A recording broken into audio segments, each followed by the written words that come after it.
Welcome to Spokane Talks, where news matters. I'm Kent Adams here today, and I've got a guest that goes back. I knew you from Fox 28 days when we did Craig Chamberlin, when we did some of the safety kinds of things. Yeah, some public service Yeah, announcements. that was like 12, 13 years ago. At least. Yes, It's yes. at least. We've done a. You were just a child, and I I was middle-aged then, I think. Yes, it's gone back a few years, that's for sure. Yeah. You haven't changed a bit, buddy. Oh, liar. We're gonna take a quick break, but when we come back, we're going to talk with Craig about some of the issues that have surrounded him as he runs for sheriff and his firing from Ozzie.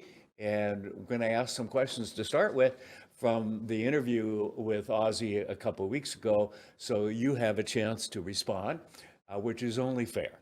And we'll do that and then open it up for discussion, whatever you want to talk about. Baseball's coming back. Oh, All right. Yeah. Amen. All right. We'll be right back.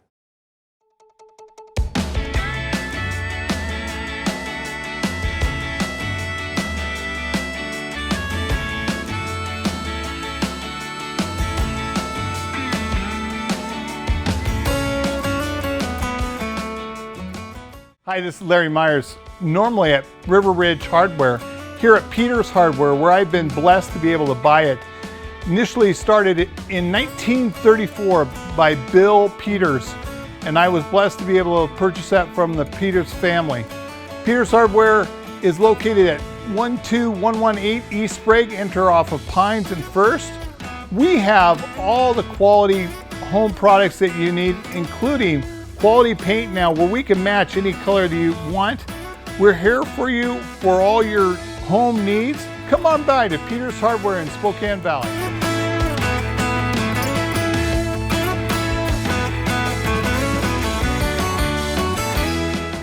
Well, welcome back. I have, as I said before, Craig Chamberlin here from formerly with the Sheriff's Department. Now your full-time job is running for sheriff. Yes, sir. That is true, Kent. Have you learned anything in the last couple weeks? I can tell you it's a whole different world. It's a whole new arena for me. Yeah. Definitely a learning curve. Yes. Which I expected. You know, I knew yes. there would be. Right. Out of my 25 plus years of being a police officer, 23 and a half of them were spent on the road. Oh, okay. In the game from the first whistle to the last whistle. Yeah, I remember when we went out to do some safety vignettes, if you will, Sure. and so forth. You just talk so easy and so forth, and some of the issues that are out there, some of the safety tips. I want to go through some of the things that were brought up by our current sheriff and give you a chance to respond to that. So if I can, I'll go ahead and start. First of all, I think a lot of it centers around the letter that you wrote for your daughter's coach out there, and according to the letter, you didn't know of any legal issues. However, in the letter, you did say some things about that. How can you not and then do it? Yeah, and I understand completely where you're coming from, Yeah. and I understand reading the letter where that question would pop up. Okay. To be honest, the request was made via a written letter by my daughter's former volleyball Okay. club volleyball coach. Okay, the coach himself. The coach himself Okay. to me. And I actually forgot about the letter. And it wasn't until a couple months later that I remembered while I was doing bills, thought about it, sent him a text message to see if he still, wanted me to write the character reference letter. Right. And he said he did. And so I spent probably 4 minutes writing the letter. And I know that there's one sentence in the letter that I wrote terrible, that I can understand where the confusion and where that thought process would come from. Okay. And I should have expanded on what I meant by the statement that I made in the letter. I was in a hurry. I didn't. And unfortunately, it ended me up in the position I'm at right now. Yeah, and bad for everybody, really, when it comes down to it. Um, was part of the investigation into this person? I don't know his name, and I don't think we want to go there Right. anyway. Um, um, is part of that, how much of that investigation did you know, I guess was my question. I knew absolutely nothing about the investigation, the type of investigation, who was investigating it, where if it was in the judicial system process, Okay. if he'd have been accused of something. It was obvious from the way he wrote his letter, which was very vague, that he was having some legal issues. Okay. I don't know if that's verbatim what he said, Yeah. but basically that's what it boiled down to. But it didn't specify what the issues were, what the status was, if he Right. was, being accused of something that he was trying to, receive the letter for. I had no idea where it was in any phase of the investigation, or if at that point, if an investigation was even taking place. Okay. And the fact is, we often get asked to write a letter of recommendation or something like that for somebody. Sure. We know enough, maybe sometimes, to be dangerous. I mean, we have an impression, well, he's a good guy, or a nice lady, and those kinds of things. And unless you, for some reason, have knowledge that it was a sex crime investigation, so you didn't know anything was going on with. No, absolutely not. Absolutely not, Kent. 7+ years ago, I went through a nasty divorce, which, Okay. which the sheriff, which Ozzie has spoken about, and my issues that went along with that divorce, which were very difficult, and I went through a very hard Divorce time. is never easy. It's It's one of the something- most stressful times in life, It I'm is. told. I wouldn't wish it on my worst enemy if I had one. It's something I went through that I learned from. At the time, it was the worst time of my life. Yes. Worst experience I'd ever been through. But you know what? I wouldn't change a thing for it. The way it ended up, and the man that I am now. Okay.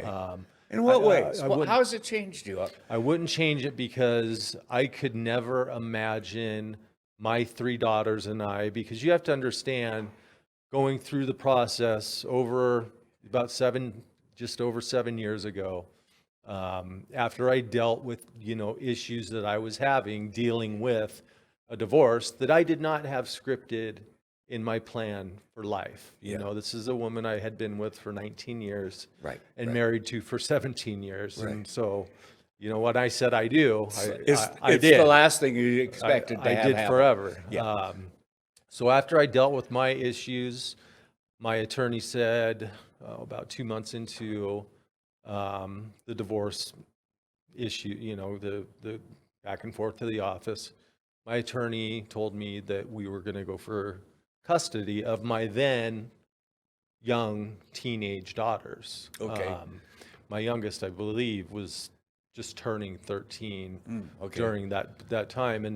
And I specifically said, I asked my attorney, who was fantastic, I asked her, I said, I hear in Washington State that men never receive primary custody of their children. It's very difficult, at least. And in words that I can't repeat on your show, she told me to tell those people to go to law school Yeah. and to then come talk to her. So it's one thing I'm very proud of is, I went through the worst time of my life. Yeah. It was horrible. I would not wish it on anyone, but you know what? I wouldn't change a thing for it now. Yeah. If you would have asked me then, Oh, yeah. and you would have said, would have gotten a quick answer, wouldn't I? if you would have said, Craig, 2022, in March sometime, you're gonna, and even before that, years before this, you're gonna learn from what you did and how it turned out. I wouldn't have had very nice or kind things to say to you. However, I did receive primary custody of my 3 then young teenage daughters, and my My ex-wife's not a slouch by any means. Yeah. She's a labor and delivery nurse. Okay. So I was very proud of that. And, I raised those 3 girls. The 4 of us are like, we're completely best friends. Yeah. I I've seen pictures on Facebook with Yeah. you and your girls. Yeah. Yes. And So I couldn't. it's obvious that It is. And I could not imagine in my wildest dreams that we would ever be as close as we are. Yeah. I mean, we've been a team for the last 7+ years, and it's been outstanding. So good. that I wouldn't change for the world. And yes, I went through some difficult times, fixed myself, went on to raise those young teenage girls into now very I was successful. going to say they've all got to be young ladies. That now, they are young totally. ladies, Yes. and they're all doing extremely well, and I couldn't be more proud of them. Good. They're all daddy's girls, and we've had a blast. So that part of the equation, my relationship with my daughters has been, the best outcome Good. I could have ever dreamed of or imagined, Yeah. or scripted. Yeah, hard to get there though. And it was. It was. It was. And hard for them too. It was. Let's not forget that. It's tough, Unfortunately, a lot of it's going on. So they've got friends that have gone Sure. through that and so forth. But still, when it's you, Yeah, it's tough know? because I was the face of the department. I Yeah. was Deputy Craig. I was on your show Yeah. numerous times. For nearly almost 18 years, I was in people's homes. everybody knew you. I was on their, I was at work. I was on their radio talking about traffic reports. Yes. I was on TV doing public service announcements. I was on television stations doing Ask Deputy Craig questions. Sure. And this went on for a very long time. And, during that difficult time of my life initially, when I was going through my divorce, it was tough because, I had to come to work and put a happy Yes. Deputy Craig face on for interviews like this. Sure. And I was really hurting. hurting inside, yes. I was really hurting. I was. And I think, going through that and coming out on the other end successfully, I'm very proud of. I'm very proud to say that, my daughters and I are, the tightest foursome you could see out there. That's good. Wonderful. And, I'm very, my career, until unfortunately I was, released on February 17th, I wouldn't change anything in my career. I had a fantastic time.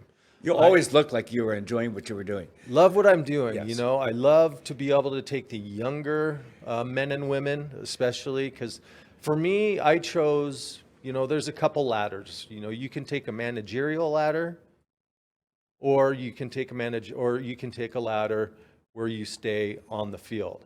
For me, what I wanted to do, I wanted to stay on the field. You wanted to be out with the people. I wanted to be out with the Yeah. people. I wanted to be on the field from the first whistle until the last whistle in the game. That's what I wanted to do. Yeah.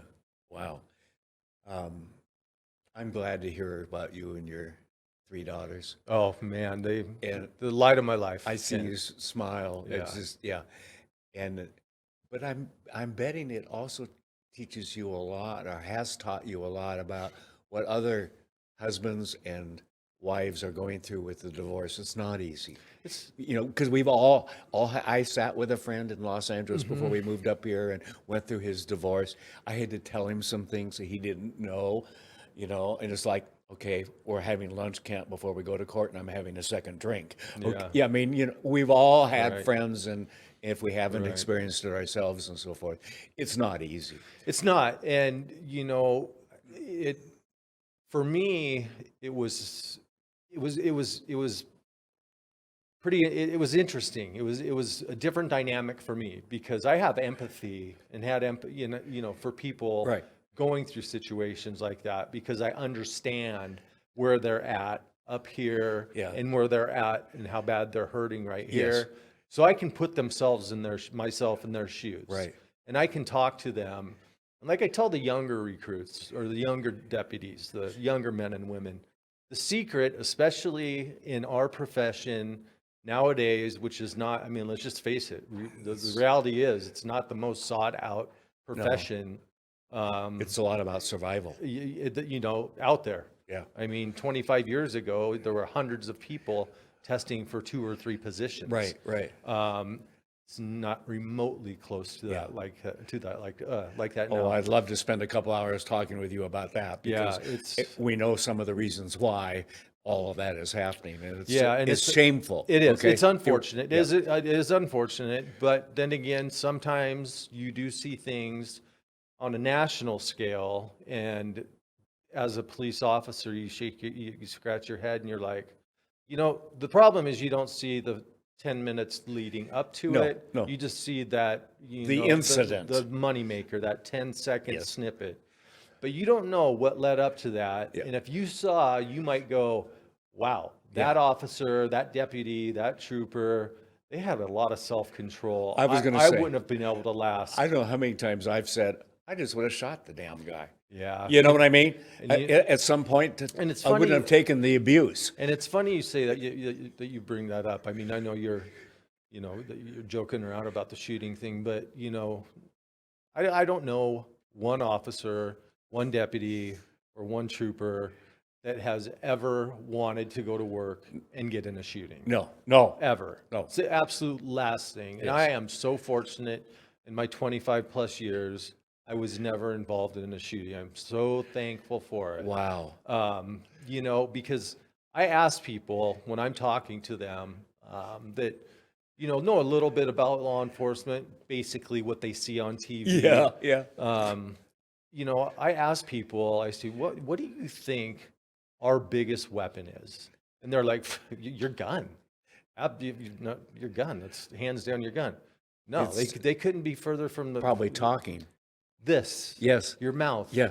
Is your biggest weapon. Cool you the have. situation down. Absolutely. Yeah. I mean, it's, going into what I call code red, going into a situation amped up, Yeah. not knowing what the situation is. I mean, sometimes, if it's very vocal and you can hear things are not going very well, Right. you have to go in Yeah. at that level, Yeah. and then you can bring things down. But you don't have to go in at the every top level. situation. Yeah. No, you don't have to stay even. You can always be a notch above just in case. Yeah. But the secret I tried to teach the younger men and women was always make everything from your neck down, make it disappear. Make all those different tools, the uniform, the authority, all that, make it disappear, make them look you in the eyes and talk to them like a human, talk to them like a person, and see what's going on and see if you can help them. And in some cases, they're waiting for that confrontation too, which only ramps it up and makes it Right. work. I want to ask a couple of questions, and we'll get into this. One of the things that was brought out a couple of weeks ago was that you were informed about the that you were under investigation. I guess this would be last fall for 3 months prior to your termination. Is that true?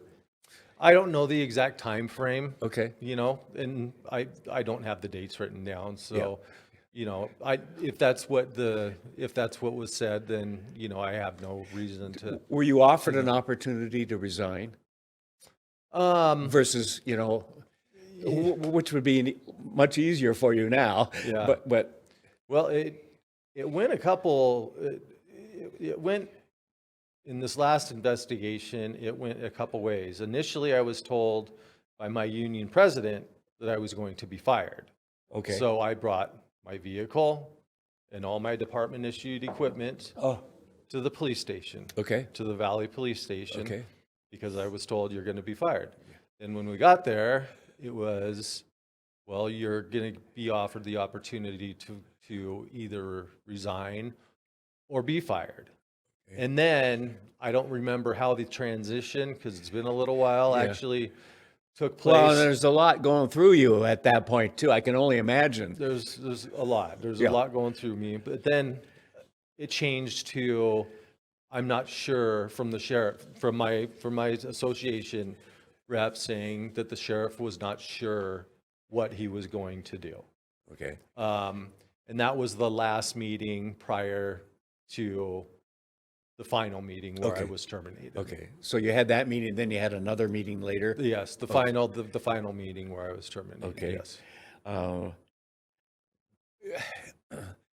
The termination was primarily for false and misleading information. Do I have that correct? Yes. If I try to Yes. remember, I wrote Yes. some things down here and Yeah. so forth. Okay. How do you react to that?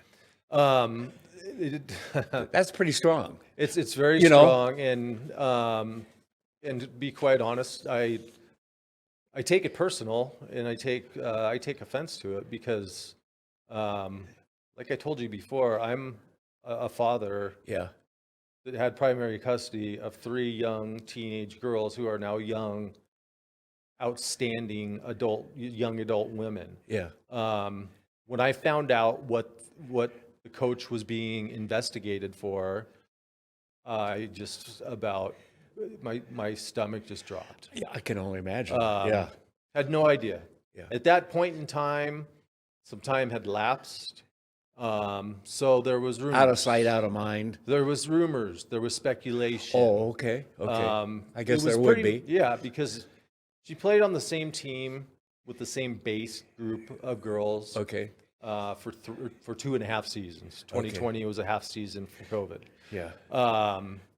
So based on what the charge was that he was facing, looking back, nothing remotely close to what the charge was ever seen, was ever You never a suspected. topic.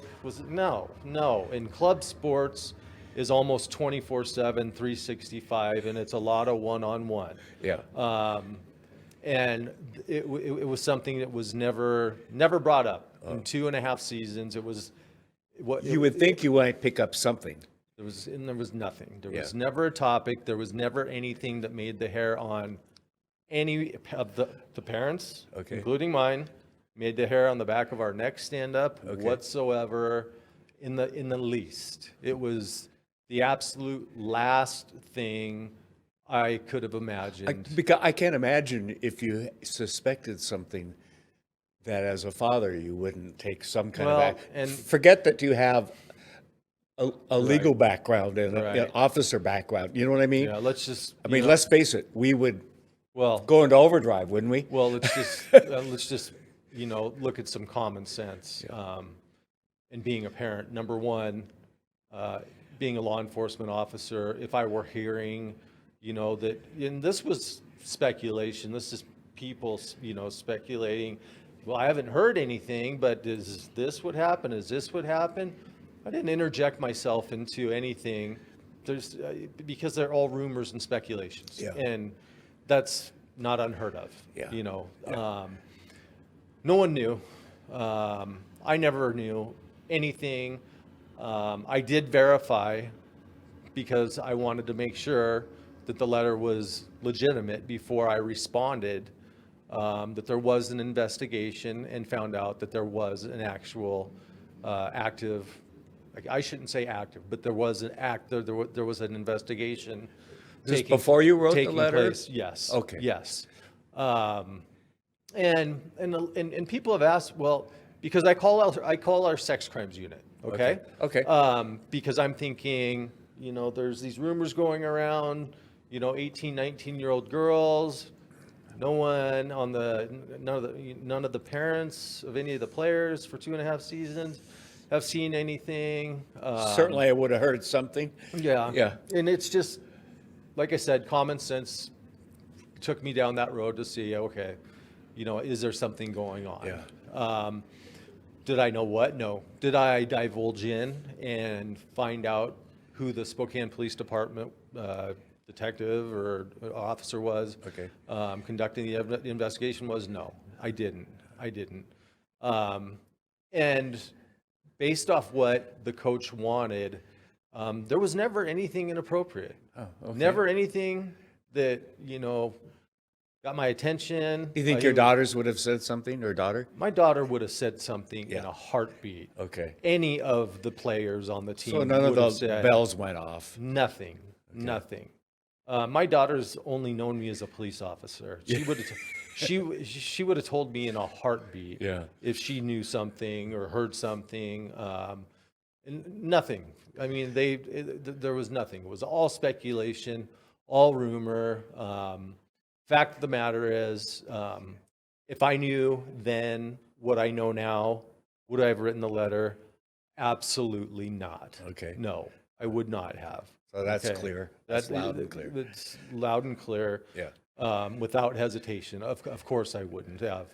How he was still coaching, the time frame of how the investigation, I don't have any information on. I did not look into it. I didn't find out who was doing the investigation. Because those that need to do that are doing it. Yeah, and I wasn't going to interject myself into whatever was going on. Yeah. I just wasn't. And then, Well, you probably in some ways would be pulled off the case anyway, right? well, it With would the be- daughter it- well, involved. I mean, well, if you know. if I would have looked into the investigation that I'm not part of, that I'm not, Yeah. I'm digging into Kent Adams Yeah. for no reason, just based off rumors Yeah. and speculation that, I'm hearing out on the streets, Right. and start digging into your personal history for no reason, I'm violating, policy. I'm violating your right to privacy. Right. Doing it, for absolutely no reason at all. Right. For no reason. Yeah. It is what it is. Like I said, if I knew then what I know now, Yeah. absolutely not. I would not have written the letter. And to be brutally honest, I'm not very happy with the coach because I've known him since high school, his entire family. And for him not to tell me more about what he was going through, Yeah. what the letter was actually going towards, Yeah. what it was kind of a for. false premise for write me a nice letter. Yeah. Yeah. Yeah. And I'd never, we were associates. We went to high school, dude, hang out together. Yeah. The only time that I spent time with him was during the 2.5 seasons. Yeah. So do I blame him for everything? No. I don't know what he has going on in his life. Yeah. you know. Hindsight's always 20/20. It is. You know. But I'm not happy that he did not go into more detail, knowing what I do for a living. Yeah. And telling me what was going on, so I could make a decision based on what charges he was dealing with. Yeah. Whether or not I was going to write the letter, and obviously if I would have known, Yeah. absolutely not. Let's talk Not a about where you chance. are right now, Mhm. because you've gone through 7 years ago a divorce, which was, as I said, one of the most stressful things you could do. It's an uppercut by Mike Tyson, Yeah, is what yeah, it is. Yeah, you're right. Well, I've seen the list. I think we all have of what the worst stressors are for all of us. A divorce is either number one or number two, something like that. Mm-hmm. And so it's right up there. Fortunately, after 54 years, I'm still married to the same. It's amazing. Yeah, I know. for you. Yeah, well, amazing for her. Yeah, for me to be that. Yeah, be that lucky. You're absolutely right. But here you are. You're getting ready to announce for sheriff. Mhm. I assume that was not made in a decision in 3 or 4 days. I suspected, knowing you, that would be something that you'd want to do. Okay, because you've dealt well with the public and all that years ago. Everybody likes Craig, and so forth. How's all that hitting you right now? Okay, first off, me announcing that I was running for sheriff Uh-huh. is no surprise. No, This has been known for years. right. By, You were going to run a few years ago. Yes. Yeah. And I chose not to Okay. out of respect for The incumbent. Ozzie. Okay, yeah. Yes. I was in his office and told him, out of respect for you, I am not going to run, but when you're done, I'm going in head first. Okay. Yep. So this wasn't something just out of the blue No. decision that I, came up with over a couple days or a week and decided, oh, I'm gonna, he's not going to run. I'm going to run. Right. This has been known not just by people in my agency, my family, friends, Sure. other people in other departments, with Spokane Police Department, with the State Patrol. It's been known for years. This isn't something that I just out of the blue came up with. Right. It's been well known. Yeah. Why do you want to be sheriff? I have a vested interest in this community. I am homegrown. Yeah. I am loyal, and I am honest to a T. And we're going through, and people ask, why would you want to run for a position like that where, this profession is being scrutinized so bad over the last 6-7 years, probably. Especially in the last 2 to 3 years. Yes, especially Yes. through social media. Well, you've been a target. Yes. Of police and law enforcement have been most a target. definitely. And that's starting to change now. It is. Yeah. I am a team player. Okay. A couple things that I don't like to hear is my department. Okay. If I'm elected as sheriff of your agency. Yes. Okay. And it's your deputies. Right. It's not my agency. Yeah. And it's not my deputies. Right. It's the communities. Right. Okay. Yeah. I'm put in a position of trust to make sure that the agency is run efficiently and that you're providing the most public safety possible to the men and women and citizens of this community. In a lot of ways, you're lucky that it isn't the city position, because you have a council that is doing the opposite. Right. Where you have at least currently 3, hopefully 5 at some point, commissioners who have been very supportive and so forth of the whole department. Right. But we're seeing locally and nationally and so forth, this defund the police and everything else.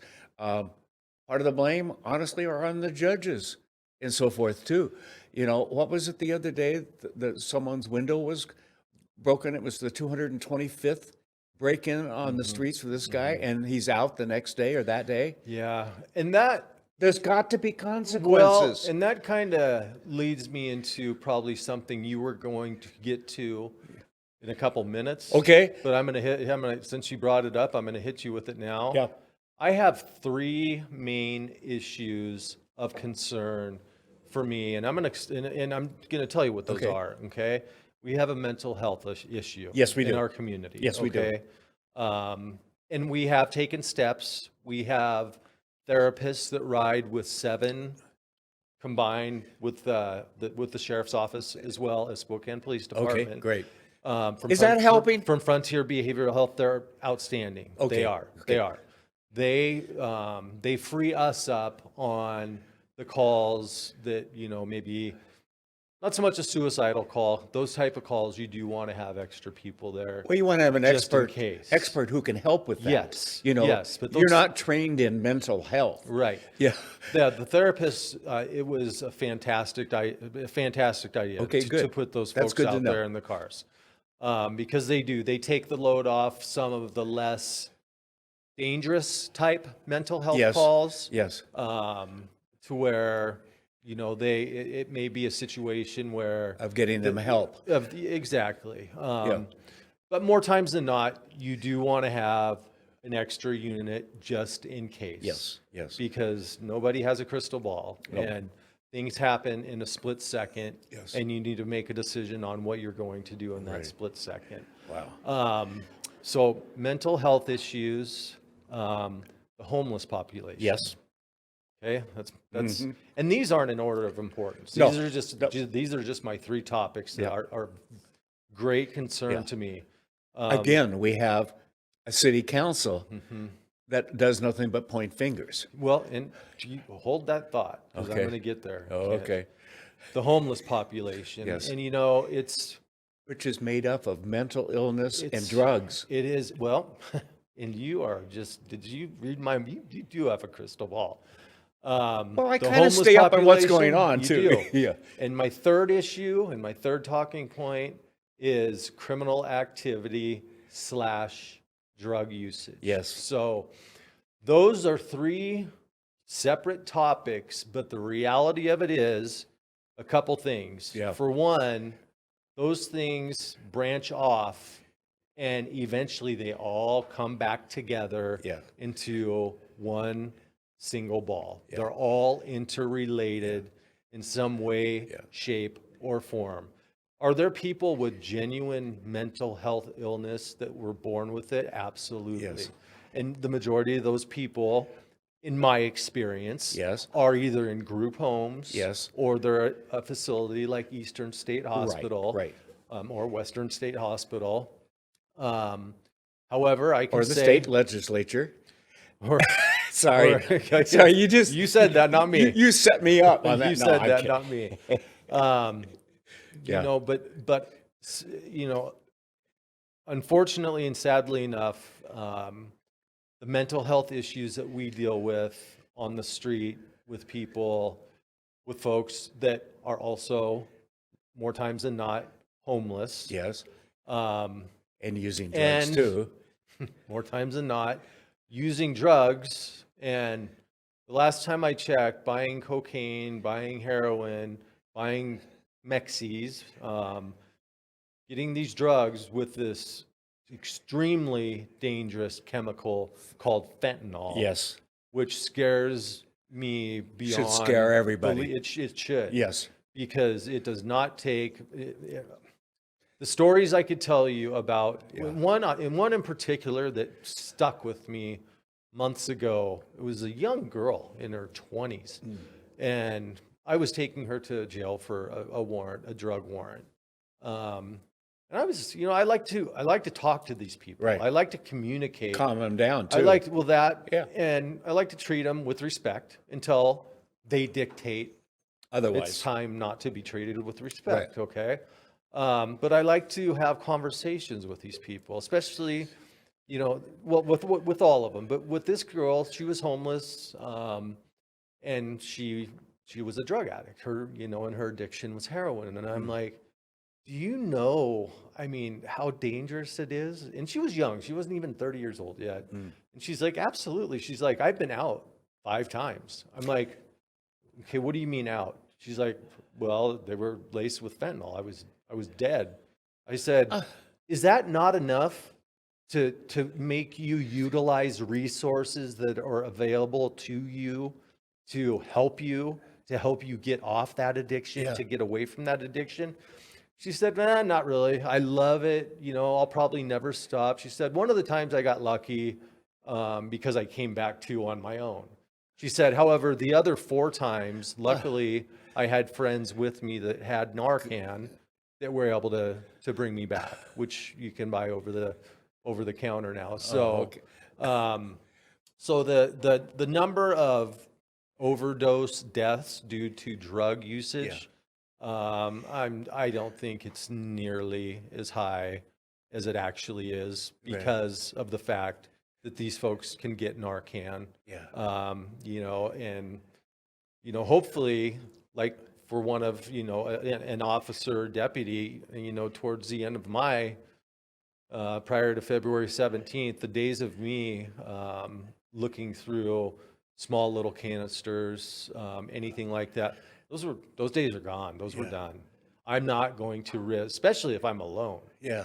Okay. And I get exposed to it, whether it's a powder form, a granule form, I touch it, whatever it might be. And I don't have a partner there because I'm going down right now and I need it. Is that the fentanyl you're talking about? Yes. Is That's that the fentanyl. dangerous? It's that The dangerous. dust from it? It is that dangerous. Wow. I didn't Yes. realize. I knew it was bad, Yes. but I didn't realize. Yeah. I thought you had to take one of those blue pills you No, see. those here. are called Mexies, and what those do, it's a stimulant. And the way I won't explain to you how they use it, but Yeah. but those are laced with fentanyl. Okay. And I was asking her about the heroin, and she said, "Oh, you have the option to buy fentanyl laced heroin or just regular heroin, depending on, you know, how high you want to get that day. And I'm like, you know, these aren't pharmaceutical grade, you know, drugs. They're not made in a pharmacy. These are made, you know, In a batch somewhere. Yeah, in some Yeah. vat, in some, you know, some. Coming from Mexico or somewhere. Exactly. You have absolutely no idea what you're introducing to your body. How do we prevent this? It's a great question. You know, As someone who's, I know you've talked to kids at schools and things like that in the past as part of your job and so forth, but how do we, I'm a grandfather, all my youngest is 41, okay, so she's an old lady at this point, but I've got grandkids from 8 until 22, okay. How do they start as they have, my kids have kids and my grandkids start getting married and have kids and so forth. I remember drugs back from my day of high school, and so it's nothing today. No. I mean, we talked about, you know, so and so had a joint yesterday. It was a big deal. We could point out the 5 in this high school, right? Right. It's not like that anymore. It's not remotely like that. Yeah. And, you know, for me, and I don't have all the answers, okay, by any means. If I had all the answers, I would be a I very expected you wealthy to have all man. the answers. You know, and if you, but if you speak with someone that thinks that they have all the answers and they know the answers to everything, you better run as fast as you can. But what can we as parents and grandparents do? You know, for me personally, education. Okay. Don't sugarcoat it. Okay. Show them the results of what these people using these drugs, how they're using these drugs, Yes. whether it be intravenous, whether it be, you know, they're smoking it, taking it in pill form. Right. Showing them reality of how these people are taking it and how they end up. Yeah. You know, And some pictures maybe of beforehand too. absolutely. You know, look at this young man, you know, in his 8th grade picture, you know, he's a phenomenal athlete. Yeah. And then, you know, look at him, you know, 2 years after he graduated from high school, the deterioration, the mental illness that he's now developed from basically cooking his brain. And it's sad, but my biggest, you know, the best way to combat that is, like I said, for me, in my opinion, don't sugarcoat it. Yeah. Okay. Okay. Don't say, you know, this could have, you know, people are gonna say things, or, you know, to try this or that, and you know, no, show them actual photographs. Show them actual. It's not that hard to Google things. You can Google anything, and show them the effects. And I love that the part that you said about, you know, the photograph. You know, here's this healthy 8th grade young you know, kid, young boy, young girl. Yep. And here Star of they the are. basketball team and got all name the it. girls or got all name the it. boys or whatever. Yeah. Now look at them 2 years after they, you know, if they graduated from high school. Look at them now. And which leads me to, you were doing this. You were doing a lot of this. Yeah. That's a big issue for me, okay? Because we have mental health issues. Yes. We have agencies, organizations like Frontier Behavioral Health. Yes. Right? We have drug criminal activity, okay? And you have people that are mad because this person's been arrested so many times and they're still out of jail.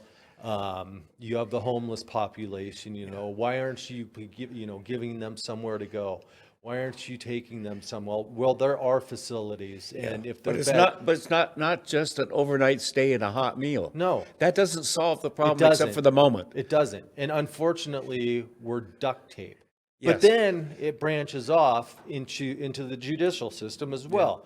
And then you talked about judges, you know, they're let out of jail so soon after they commit all these, or the police, you know, why didn't you take that person that had a $250 warrant for failure to appear for a suspended driving ticket? You know, and you want to honestly want to know the reason why? We're a taxi. Yeah. What we're doing is taking them down to the jail, so they can get printed, photographed, And a meal. They're given a new court date and time, and the odds of them showing up to that. Well, we've read in the papers, seen on TV, the people that are put into jail, let out, and commit crimes walking away from the jail. Yes, I mean, that's got to stop. And the thing our that- kids deserve better than that. absolutely. And what I would like to see is, and you've been doing it the whole time, is you're pointing fingers. And what we're doing right now out on the road is not working. Yeah. Every single day, every shift, you're getting called for homeless people sleeping in front of a business door with garbage, with feces. Yes. With customers waiting to come in. Right. They don't feel comfortable Right. going out contacting those My people. wife won't come downtown. You have She's not the only one. yeah. And so you have issues like that. You have the issues of the mental health from the result of them using whatever illicit drug that they are using. You have the criminal activity from them. You know, you forgot you left your briefcase on your passenger's side door. Yeah. You know, It's gone. The criminal element comes by, pops the window, grabs it. What is it, 4 or 5 seconds? They're Yeah. walking I away. think up to 6. Okay. What I would like to see is the head, the leads or representatives of all these different organizations that you and I just talked about, and how you've been doing this the whole time that we've been talking, is to get together and come to some type of solution. Yes. The George units, those are the units that have the Frontier Behavioral Health Okay. therapists that ride with Okay. them. That's a start. That's a great. I mean, they are an outstanding resource for other deputies, other officers on the road, so they don't have to spend the entire time. If things are going good, Right. then they can go off to the next call. Right, right. But it's every day you're dealing with those types of calls with people passed out every morning, not once in a while, every morning, Yes. head on the steering wheel. I see it walking in. Tinfoil, in the center console, a needle either stuck in their arm or sitting right next to them. What I would love to see, and I think what needs to happen, is the heads of all these different entities get together and try to brainstorm, come up with some type of solution that can deal with all these. Because, like I said, I have those 3 talking points, but they all sprout off, and it all comes back. They're all related in one shape or fashion. And the biggest thing with those 3 talking points and all those different things that bring them back together, and having people with, authority, the heads of these agencies, all these, any agency that can get involved, that can help, get together, brainstorm, try to come up with a solution. However, the biggest issue is not one of them in there can be a person that says, I want to take the credit for this if this is successful. That's the biggest thing. It takes a village. It takes a village. That's why the community calling and letting us know about these issues is so vital. Yeah, I've learned a lot in the last few years, and some of it's self-education, and we've had good people on who have talked about it. And I used to drive by and see the homeless begging and all of that, and my mind was going, that son of a gun, what is he? The more I've learned is he doesn't really, or she doesn't really understand the problem, because they're on drugs or they got mental health and so forth. Now I've come to the point where, what can we do to help these people? Really help them, not just give them soup in a bed. Okay. Yes, when it's really cold out. Yes, I understand that, but that's not the solution. That's not the long-term. Don't we owe it to our fellow citizens? And that's who they are. They may not be paying the taxes, but we are. I want to get them some help. And there are, as you were just pointing out, various agencies around. I got to ask one question, because I know it's going to end up probably coming up in the whole political, this is a political year this year, if you hadn't noticed, as I meant saying that to somebody who's running for office. Jail. Do we need a new jail? Do we need to add to the jail? We need a new facility. Okay. And I've seen the cost broke down that it would be a $200 million investment to build this facility. Okay. Here's the way I would like to see it. First of all, it seems like that's a lot of money. It seems like an astronomical More than I make a year, but probably, amount of money. I would like to see the breakdown. Yeah.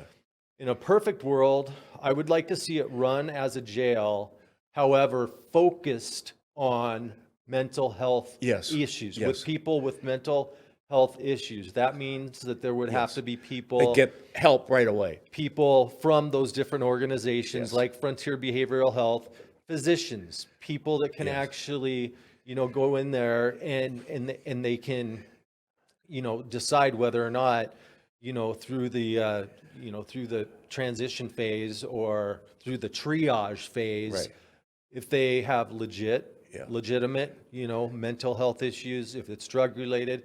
I would like to see it focused, run as a jail, okay? Right. You're still going to have the jail. You're still going to have the jail aspect to it, run as a jail, but focus more for people with mental health illness because like we talked about before, those 3 talking points all come around. Yep. And if you can at least maybe take one of those out of the loop, maybe you can make a difference. Yeah. And I think focusing it more treating it as a jail, focusing it on a mental health facility, and leaving the current jail for bad people. Okay. The people that are going and doing the drive-by shootings. They need to do the stabbing. time. Yeah. The people that are bad people. Right. That are going around doing these things for whatever reason that they say. One of my favorite charities is the Union Gospel Mission. And I love it when I see on Facebook and other social media, and we've had some on our programs too. In fact, I had a gal on who had gone through all kinds of stuff, and me, I'll go ahead and say, can you just maybe say a message to the community of what this has meant to you and your life? And she did, looked right in the camera and talked about it. I see people like that have improved their lives, improved the lives of their kids. Some of them have 3 girls, and have kids at home and so forth. And they're so pleased that they now go to work and they've gotten a car and they're getting stuff for their kids. I don't see too many people who say, I love what I'm doing to be mentally ill or on drugs. I don't see that. We've got to get more people like that. To that stage, and so we owe it to our fellow citizens. We do, and I mean, in that the new facility that we're talking about, the $200 million bill or whatever it would cost, could work on that. Focusing on that, treating it as a jail, but focusing on the mental health aspect. Maybe just grabbing one of those, facets out of that vicious circle. Maybe that can change that person. Absolutely. You know what? And if it changes their brother or sister or their kids. And you know what? If it changes one person in 6 months and they turn into a success story, is it worth it? We've won. We've all won. Absolutely. And that's why we're here, because those of us in the most important division of any police agency patrol. On the street. You're on the street. Boots in the ground. Yeah. That is the most important division of any police department in the world. Okay? Yeah. The sad part is 9 times out of 10, we are duct tape. We're a short-term fix. That's why you've eliminated the problem for the rest of the evening, and that's it. And that's all it is. Yeah, it comes back. They or someone else come back the next night. It does. But, if you can actually, like I talked about before, excuse me, communicate with these people, talk to these people. I don't know how many times I can tell you, not that I'm super cop by any means, but people. I never thought so. Sorry. Thanks, man. And I'm not. I'm comfortable talking to people and learning why they choose the lifestyle that they choose. And it's pretty cool years later, seeing someone, a man or woman, and Yes. you're like, see him coming up towards you, and you're like, Is that Bill from years ago? Yeah, face rings a bell, but Yeah, whatever. And they yeah. come up and they say, "Hey, Deputy Chamberlain," or whatever. Yeah. I just want to tell you, when you arrested me for meth 8 years ago, you changed my life. Yeah. I got clean. Yeah. I went through the whatever court program they Right. had to go through. Right. I have a job. I have a house. I have a car. Yeah. I pay my bills. Yeah. I'm a productive citizen in the community. I love And that doesn't just happen to Craig no, Chamberlain. no. That happens to officers all the time. That is the biggest reward you could possibly have. Now, we've gone on for about 6 hours here. Yes, we have. I know that's difficult for you and me to keep things short. So, yeah. I hope my truck doesn't have a ticket on it. Yeah, It's just yeah. bad out there. Do you know anyone at the police department? I'll just open it for anything you want to say. This is your time to say whatever you want to say. If you even want to look in the camera, it's over there. But I just don't want to end without you having a chance to, because you are running for some kind of position, aren't you? I am running for the sheriff of the citizens of Spokane County.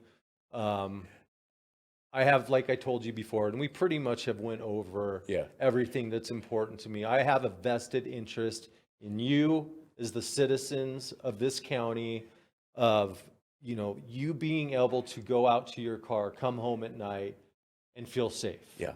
And not have to worry about, geez, am I going to get home and is my man door going to be kicked in? There's all kinds of different things you can do and that you can ask law enforcement about to make your property, make Safer. your vehicle safer. Yeah. And they're things that you just take for granted, and you think, wow, that would be a very easy solution to not provide such an opportunity for the criminal element. And what I can tell you, I'm homegrown. I'm not going anywhere. I'm 51 years old. I have a passion and I have a fire to make this community, our community, the safest community that I possibly can with your deputies and your department. If people want more info, where can they go? They can go to my webpage, Craig at deputycraig.com, Okay. or my Facebook page, Deputy Chamberlain at gmail.com. You're getting all social media stuff, aren't you? Welcome Welcome to the 21st. Oh boy. So people ask me how I do what I'm doing because, of my age and everything. And I said, I have people under 30 that work with me. Yeah. So It's this, I found out that this campaign is a definite full-time job. Yeah. Last night I was home at 11, up at 6 this morning, and I have to honestly look at my phone to see what's next. I hear you. I hear you. In fact, you were scheduled to come in this morning and couldn't, but Had another moved it to this afternoon. So And, thank you for doing that, for thank being you. flexible. Thank you okay? for the opportunity, and for the citizens, thank you for taking the time to listen to what's important to me, and I hope you understand where I'm coming from. And it would be my honor to serve the community and the citizens of Spokane County by leading your sheriff's office. Well, thank you for watching. Watch next time on our station, Spokane Talks Media, where news really does matter.